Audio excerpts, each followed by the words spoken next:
ಆಕಾಶವಾಣಿ ಪ್ರದೇಶ ಸಮಾಚಾರ ಓದುತ್ತಿರುವವರು ಶಿಲ್ಪಾ ಹೆಚ್ಎಂ. ಮುಖ್ಯಾಂಶಗಳು. ಸ್ಥಳೀಯ ಸಂಸ್ಥೆಗಳ ಚುನಾವಣೆ ಶೀಘ್ರದಲ್ಲೇ ನಡೆಸಲು ಸರ್ಕಾರ ಸಿದ್ಧ. ಮುಖ್ಯಮಂತ್ರಿ ಸಿದ್ದರಾಮಯ್ಯ. ಕೇಂದ್ರ ಸಚಿವ ಸಂಪುಟ ನಿರ್ಧಾರದಿಂದ ರಾಜ್ಯದ 8 ರಿಂದ 10 ಲಕ್ಷ ಕಬ್ಬು ಬೆಳೆಗಾರರಿಗೆ ಪ್ರಯೋಜನ. ಸಚಿವ Pralhad Joshi.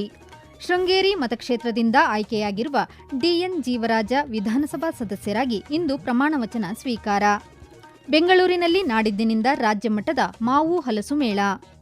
ITFW 35 Tumakuru open tennis tourney singles doubles ಎರಡರಲ್ಲೂ ಭಾರತೀಯ ಆಟಗಾರ್ತಿಯರ ಮುನ್ನಡೆ. ರಾಜ್ಯದಲ್ಲಿ ಬಾಕಿ ಇರುವ ಸ್ಥಳೀಯ ಸಂಸ್ಥೆಗಳ ಚುನಾವಣೆಗಳನ್ನು ವಿಳಂಬ ಮಾಡದೆ ಶೀಘ್ರದಲ್ಲೇ ನಡೆಸಲು ಸರ್ಕಾರ ಸಿದ್ಧವಿದೆ ಎಂದು ಮುಖ್ಯಮಂತ್ರಿ ಸಿದ್ದರಾಮಯ್ಯ ಹೇಳಿದ್ದಾರೆ. ಮೈಸೂರಿನ ಮಂಡಕ್ಕಳ್ಳಿ ವಿಮಾನ ನಿಲ್ದಾಣದಲ್ಲಿ ಇಂದು ಮಾಧ್ಯಮಗಳೊಂದಿಗೆ ಅವರು ಮಾತನಾಡಿದರು. ಮುಖ್ಯಮಂತ್ರಿ ಸ್ಥಾನದ ಬದಲಾವಣೆ ಕುರಿತ ಪ್ರಶ್ನೆಗಳಿಗೆ ಪ್ರತಿಕ್ರಿಯಿಸಿದ ಅವರು, ಹೈಕಮಾಂಡ್ ತೆಗೆದುಕೊಳ್ಳುವ ಯಾವುದೇ ನಿರ್ಧಾರಕ್ಕೆ ತಾವು ಬದ್ಧವಾಗಿರುವುದಾಗಿ ಸ್ಪಷ್ಟಪಡಿಸಿದರು.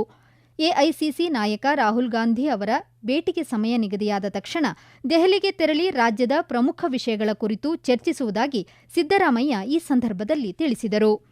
ರಾಜ್ಯದ ಉಪಚುನಾವಣೆಗಳಲ್ಲಿ ಕಾಂಗ್ರೆಸ್ ಪಕ್ಷದ ಗೆಲುವು ಸರ್ಕಾರದ ಜನಪರ ಗ್ಯಾರಂಟಿ ಯೋಜನೆಗಳಿಗೆ ಜನಸಾಮಾನ್ಯರು ನೀಡಿದ ಅಭಯಹಸ್ತವಾಗಿದೆ ಎಂದು ಮುಖ್ಯಮಂತ್ರಿ ಸಿದ್ದರಾಮಯ್ಯ ಅಭಿಪ್ರಾಯಪಟ್ಟರು. ಶೃಂಗೇರಿ ವಿಧಾನಸಭಾ ಕ್ಷೇತ್ರದ ಚುನಾವಣಾ ಫಲಿತಾಂಶದ ಬಗ್ಗೆ ಅಸಮಾಧಾನ ವ್ಯಕ್ತಪಡಿಸಿದ ಮುಖ್ಯಮಂತ್ರಿಗಳು ಇದರ ವಿರುದ್ಧ ನ್ಯಾಯಾಲಯದ ಮೊರೆ ಹೋಗುವುದಾಗಿ ತಿಳಿಸಿದರು.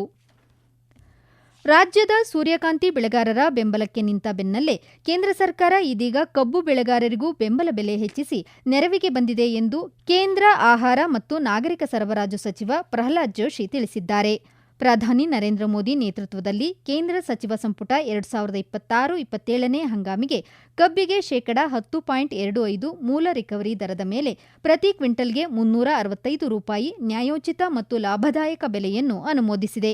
ಇದರಿಂದ ರಾಜ್ಯದ ಸರಿಸುಮಾರು 8 ರಿಂದ 10 ಲಕ್ಷ ರೈತರಿಗೆ ಪ್ರಯೋಜನವಾಗಲಿದೆ ಎಂದು ಸಚಿವರು ಹೇಳಿದ್ದಾರೆ. ಕಬ್ಬಿನ ರಿಕವರಿಯಲ್ಲಿ %0.1 ಏರಿಕೆಗೆ ₹3.56 ಕ್ವಿಂಟಲ್ಗೆ ಹೆಚ್ಚುವರಿ ಪ್ರೋತ್ಸಾಹಧನ ನೀಡುವುದರ ಜೊತೆಗೆ ರಿಕವರಿ %9.5 ಅಥವಾ ಅದಕ್ಕಿಂತ ಕಡಿಮೆ ಇದ್ದರೂ ಯಾವುದೇ ಕಡಿತವಿಲ್ಲದೆ ₹338.3 ಕನಿಷ್ಠ ಬೆಂಬಲ ಬೆಲೆ ನಿಗದಿಪಡಿಸಲಾಗಿದೆ ಎಂದು ಅವರು ಮಾಹಿತಿ ನೀಡಿದ್ದಾರೆ. ಕೇಂದ್ರದ ಈ ನಿರ್ಣಯ ಕಬ್ಬು ಬೆಳೆಗಾರರು ಮಾತ್ರವಲ್ಲದೆ ಸಕ್ಕರೆ ಕಾರ್ಖಾನೆಗಳು ಹಾಗೂ ಸಕ್ಕರೆ ಉದ್ಯಮದ 5 ಲಕ್ಷಕ್ಕೂ ಅಧಿಕ ಕಾರ್ಮಿಕರಿಗೂ ನೆರವಾಗಲಿದೆ. ಕಬ್ಬಿನ ಎಫ್ಆರ್ಪಿ ಹೆಚ್ಚಳ ಮೂಲಕ ಸಮಸ್ತ ಸಕ್ಕರೆ ಉದ್ಯಮ ಮತ್ತು ಕೃಷಿ ಕ್ಷೇತ್ರವನ್ನು ಮತ್ತಷ್ಟು ಸಶಕ್ತಗೊಳಿಸುವಲ್ಲಿ ಪ್ರಧಾನಿ ಮೋದಿ ಬದ್ಧತೆ ತೋರಿದ್ದಾರೆಂದು ಸಚಿವ ಜೋಶಿ ಪ್ರತಿಪಾದಿಸಿದ್ದಾರೆ. ರಾಜ್ಯದ ಬೆಳಗಾವಿ, ಬಾಗಲಕೋಟೆ, ಮಂಡ್ಯ, ಮೈಸೂರು, ವಿಜಯಪುರ ಮತ್ತು ಬಳ್ಳಾರಿ, ದಾವಣಗೆರೆ, ಬೀದರ್ ಹೀಗೆ ವಿವಿಧ ಜಿಲ್ಲೆಗಳು ಕಬ್ಬು ಬೆಳೆಯುವಲ್ಲಿ ಮುಂಚೂಣಿಯಲ್ಲಿದ್ದು, ದೇಶದ ಒಟ್ಟು ಸಕ್ಕರೆ ಉತ್ಪಾದನೆಯಲ್ಲಿ %16ರಷ್ಟು ರಾಜ್ಯದ ಪಾಲಿದೆ. ಹೀಗಾಗಿ ಈ ಎಫ್ಆರ್ಪಿ ಹೆಚ್ಚಳವು ರಾಜ್ಯದ ಪಾಲಿಗೂ ಅನನ್ಯ ಕೊಡುಗೆಯಾಗಿದೆ ಎಂದು ಸಚಿವ ಪ್ರಹ್ಲಾದ್ ಜೋಶಿ ಹೇಳಿದ್ದಾರೆ. ಶೃಂಗೇರಿ ವಿಧಾನಸಭಾ ಕ್ಷೇತ್ರದಿಂದ ಆಯ್ಕೆಯಾಗಿರುವ ಡಿಎನ್ ಜೀವರಾಜ ಅವರು ವಿಧಾನಸಭಾ ಸದಸ್ಯರಾಗಿ ಇಂದು ಮಧ್ಯಾಹ್ನ ಪ್ರಮಾಣವಚನ ಸ್ವೀಕರಿಸಲಿದ್ದಾರೆ. ಅವರು ವಿಧಾನಸಭಾ ಅಧ್ಯಕ್ಷ ಯುಟಿ ಖಾದರ್ ಫರೀದ್ ಅವರಿಂದ ಮಧ್ಯಾಹ್ನ 3:30 ಪ್ರಮಾಣವಚನವನ್ನು ಸ್ವೀಕರಿಸಲಿದ್ದಾರೆ ಎಂದು ವಿಧಾನಸಭಾ ಸಚಿವಾಲಯ ತಿಳಿಸಿದೆ. ಪ್ರದೇಶ ಸಮಾಚಾರ ಕೇಳುತ್ತಿದ್ದೀರಿ. ನಮ್ಮ ಎಲ್ಲಾ ರಾಷ್ಟ್ರೀಯ ವಾರ್ತೆಗಳು ಹಾಗೂ ಪ್ರದೇಶ ಸಮಾಚಾರ ಈಗ ಆಕಾಶವಾಣಿ ನ್ಯೂಸ್ ಕನ್ನಡ ಯೂಟ್ಯೂಬ್ ಚಾನೆಲ್ನಲ್ಲಿ ಲಭ್ಯ. ನಮ್ಮ ಎಕ್ಸ್ ಖಾತೆ ಮತ್ತು ಇನ್ಸ್ಟಾಗ್ರಾಂ ಖಾತೆ ಆಕಾಶವಾಣಿ ನ್ಯೂಸ್ ಕನ್ನಡ. ಹೆಚ್ಚಿನ ಮಾಹಿತಿಗಾಗಿ ನಮ್ಮ ಫೇಸ್ಬುಕ್ ಖಾತೆ AIR ಕನ್ನಡ ನ್ಯೂಸ್ ಅನುಸರಿಸಿ. ಮಾಹಿತಿಯ ಹೂರಣ ವಾರದ ಕಾರ್ಯಕ್ರಮ ಪ್ರಚಲಿತ ವಿದ್ಯಮಾನ ಪ್ರತಿ ಬುಧವಾರ 9:15ಕ್ಕೆ. ಬೆಂಗಳೂರಿನ ಕಬ್ಬನ್ ಉದ್ಯಾನವನದಲ್ಲಿ ಇದೇ ಶುಕ್ರವಾರದಿಂದ ರಾಜ್ಯ ಮಟ್ಟದ ಮಾವು ಮತ್ತು ಹಲಸು ಪ್ರದರ್ಶನ ಮಾರಾಟ ಮೇಳವನ್ನು ಆಯೋಜಿಸಲಾಗಿದೆ. ಮಾವು ಮತ್ತು ಹಲಸು ಮೇಳ ಪ್ರದರ್ಶನವನ್ನು ರಾಜ್ಯ ಮಾವು ಅಭಿವೃದ್ಧಿ ಮತ್ತು ಮಾರುಕಟ್ಟೆ ನಿಗಮದ ಅಧ್ಯಕ್ಷ ಡಾ ಬಿಸಿ ಮುದ್ದುಗಂಗಾಧರ್ ಉದ್ಘಾಟಿಸಲಿದ್ದಾರೆ. ತೋಟಗಾರಿಕಾ ಇಲಾಖೆ ಹಾಗೂ ರಾಜ್ಯ ಮಾವು ಅಭಿವೃದ್ಧಿ ಮತ್ತು ಮಾರುಕಟ್ಟೆ ನಿಗಮ ಸಂಯುಕ್ತಾಶ್ರಯದಲ್ಲಿ ಈ ತಿಂಗಳ 17ರವರೆಗೆ ಮೇಳ ನಡೆಯಲಿದೆ. ಗ್ರಾಹಕರಿಗೆ ಸಹಜವಾಗಿ ಮಾಗಿದ ಹಣ್ಣುಗಳನ್ನು ರೈತರಿಂದ ನೇರವಾಗಿ ಒದಗಿಸುವುದು, ಬೆಳೆಗಾರರು ಮತ್ತು ಗ್ರಾಹಕರ ನಡುವೆ ನೇರ ಸಂಪರ್ಕ ಕಲ್ಪಿಸಿ ಬೆಳೆಗಾರರಿಗೆ ಯೋಗ್ಯ ಬೆಲೆ ಹಾಗೂ ಗ್ರಾಹಕರಿಗೆ ತಾಜಾ ಹಣ್ಣು ಸೂಕ್ತ ಬೆಲೆಗೆ ದೊರಕುವಂತೆ ಮಾಡುವುದು ಈ ಪ್ರದರ್ಶನದ ಉದ್ದೇಶವಾಗಿದೆ. 10 ದಿನಗಳ ಕಾಲ ನಡೆಯುವ ಈ ಮೇಳದಲ್ಲಿ ಬಾದಾಮಿ, ಮಲ್ಲಿಕಾ, ಸಿಂಧೂರ, ರಸಪೂರಿ, ಕರಿ ಈಶಾಡ್, ಚಾಲ್ತಿ, ಮಾವಿನ ತಳಿಗಳು ಹಾಗೂ ರುದ್ರಾಕ್ಷಿ, ಶಿವರಾತ್ರಿ, ಏಕಾದಶಿ, ತುಬಗೆರೆ ಮತ್ತು ಲಾಲ್ಬಾಗ್ ಮಧುರ ಹಣ್ಣುಗಳು ಖರೀದಿಗೆ ಲಭ್ಯ ಇರುತ್ತದೆ. ರಾಮನಗರ, ಮಂಡ್ಯ, ತುಮಕೂರು ಮತ್ತು ಉತ್ತರ ಕನ್ನಡ ಜಿಲ್ಲೆಗಳ ಮಾವು ಹಾಗೂ ಹಲಸು ಬೆಳೆಗಾರರು ಈ ಮೇಳದಲ್ಲಿ ಮಳಿಗೆಗಳ ಮೂಲಕ ಪಾಲ್ಗೊಳ್ಳಲಿದ್ದಾರೆ. ಒಟ್ಟು 57 ಮಳಿಗೆಗಳ ಮೂಲಕ ಹಣ್ಣು ಪ್ರದರ್ಶನ ಹಾಗೂ ಮಾರಾಟಕ್ಕೆ ಅವಕಾಶ ಕಲ್ಪಿಸಲಾಗುತ್ತಿದೆ. ಜಿಐ ಪಡೆದಿರುವ ಕರಿ ಈಶಾಡು ಮಾವು ಹಾಗೂ ಮಿಡಿ ಉಪ್ಪಿನಕಾಯಿ ತಳಿಗಳು ಕೂಡ ಮಾರಾಟಕ್ಕೆ ಲಭ್ಯ ಇದೆ ಎಂದು ಅಧಿಕೃತವಾಗಿ ತಿಳಿಸಲಾಗಿದೆ.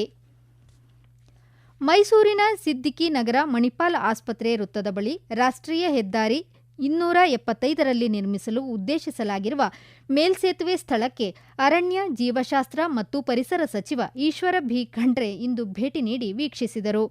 ಮೇಲ್ಸೇತುವೆ ಕಾಮಗಾರಿಗೆ ಒಟ್ಟು 347 ಮರಗಳು ಅಡ್ಡಿಯಾಗಿವೆ ಎಂದು ಅಂದಾಜಿಸಲಾಗಿದೆ ಎಂದು ಅರಣ್ಯಾಧಿಕಾರಿಗಳು ತಿಳಿಸಿದರು. ಬೀಟೆ, ರೈನ್ಟ್ರೀ, ಹೊಂಗೆ, ಆಕಾಶಮಲ್ಲಿಗೆ, ಗಸಗಸೆ, ಮಹಾಗನಿ, ಮಾವು, ಬೇವು ಸೇರಿದಂತೆ ವಿವಿಧ ಮರಗಳನ್ನು ಕಾಮಗಾರಿಗಾಗಿ ತೆಗೆಯಬೇಕಾಗುತ್ತದೆ. ಹೀಗಾಗಿ ಎಷ್ಟು ಮರಗಳನ್ನು ಉಳಿಸಬಹುದು, ಬೀಟೆ ಇತ್ಯಾದಿ ಮರಗಳನ್ನು ಸ್ಥಳಾಂತರಿಸಲು ಸಾಧ್ಯವೇ ಎಂಬ ಬಗ್ಗೆ ಪರಿಶೀಲಿಸಿ ವರದಿ ಸಲ್ಲಿಸುವಂತೆ ಸಚಿವರು ಅರಣ್ಯಾಧಿಕಾರಿಗಳಿಗೆ ಸೂಚಿಸಿದರು. ಕೋಲಾರ ಜಿಲ್ಲೆಯಲ್ಲಿ ನೂತನವಾಗಿ ಪ್ರಸ್ತಾಪಿಸಲಾಗಿರುವ ರಾಷ್ಟ್ರೀಯ ಹೆದ್ದಾರಿ ಕಾರಿಡಾರ್ ಹಾಗೂ ಬೆಂಗಳೂರು-ಚೆನ್ನೈ ಎಕ್ಸ್‌ಪ್ರೆಸ್ ವೇ ಸಂಪರ್ಕ ರಸ್ತೆ ಯೋಜನೆಗಳ ಅಂತಿಮ ಜೋಡಣೆ ಸಂದರ್ಭದಲ್ಲಿ ಕೋಲಾರ ಜಿಲ್ಲೆಯ ರೈತರ ಹಿತರಕ್ಷಣೆಯಿಂದ ಸೇವಾ ರಸ್ತೆಗಳನ್ನು ಸಂಪರ್ಕ ಮಾಡಬೇಕು ಎಂದು ಜಿಲ್ಲಾಧಿಕಾರಿ ಡಾ ಎಂಆರ್ ರವಿ ಸೂಚಿಸಿದರು. ಈ ಕುರಿತಾದ ಉನ್ನತ ಮಟ್ಟದ ಮಧ್ಯಸ್ಥಗಾರರ ಸಮಾಲೋಚನಾ ಸಭೆಯಲ್ಲಿ ಮಾತನಾಡಿದ ಅವರು, ಯೋಜನೆಗಳ ಅನುಷ್ಠಾನದ ವೇಳೆ ಪರಿಸರ, ಸೂಕ್ಷ್ಮ ವಲಯಗಳ ಸಂರಕ್ಷಣೆ ಮತ್ತು ಕೃಷಿಕರ ಹಿತರಕ್ಷಣೆಗೆ ಮೊದಲ ಆದ್ಯತೆ ನೀಡಲು ಸೂಚಿಸಿದರು. ರಾಷ್ಟ್ರೀಯ ಹೆದ್ದಾರಿ ಪ್ರಾಧಿಕಾರ ವತಿಯಿಂದ ಭಾರೀ ವಾಹನ ದಟ್ಟಣೆ ನಿಯಂತ್ರಣಕ್ಕಾಗಿ ಪ್ರಸ್ತಾಪಿಸಲಾಗಿರುವ ಕುಪ್ಪಂ ಕಾರಿಡಾರ್ ಯೋಜನೆ ಈ ಹಿಂದೆ ಯೋಜಿಸಲಾಗಿದ್ದ ಮಾರ್ಗವು ಕಾಮಸಮುದ್ರಂ ವನ್ಯಜೀವಿ ಧಾಮದ ಪರಿಸರ ಸೂಕ್ಷ್ಮ ವಲಯದ ಮೂಲಕ ಹಾದು ಹೋಗುತ್ತಿದ್ದು, ಇದರಿಂದಾಗಿ ಉಂಟಾಗಬಹುದಾದ ಕಾನೂನು ತೊಡಕುಗಳು ಹಾಗೂ ಅರಣ್ಯ ನಾಶ ತಪ್ಪಿಸಲು ನೂತನ ನಕ್ಷೆಯನ್ನು ಪರಿಶೀಲಿಸಲು ಜಿಲ್ಲಾಧಿಕಾರಿ ನಿರ್ದೇಶನ ನೀಡಿದರು. ITF-W35 ತುಮಕೂರು ಓಪನ್ ಟೆನಿಸ್ ಟೂರ್ನಿಯ ಮೊದಲ ಸುತ್ತಿನಲ್ಲಿ ಭಾರತೀಯ ಆಟಗಾರ್ತಿಯರು ಸಿಂಗಲ್ಸ್ ಮತ್ತು ಡಬಲ್ಸ್ ಎರಡರಲ್ಲೂ ಮುನ್ನಡೆ ಸಾಧಿಸಿದ್ದಾರೆ. ಭಾರತದ ಸವಾಲನ್ನು ಮುನ್ನಡೆಸಿದ ಮಧುರಿಮಾ ಸಾವಂತ್ 3 ಸೆಟ್ಗಳ ಹೋರಾಟದಲ್ಲಿ ಗೆದ್ದು ಬೀಗಿದರು. ಸಾವಂತ್ ಅವರು 6-2, 3-6, 6-1 ಸೆಟ್ಗಳಿಂದ ಮಾರಿಯಾ ಮಿಖೈಲೋವಾ ಅವರನ್ನು ಸೋಲಿಸಿ 16ರ ಸುತ್ತಿಗೆ ಮುನ್ನಡೆದರು.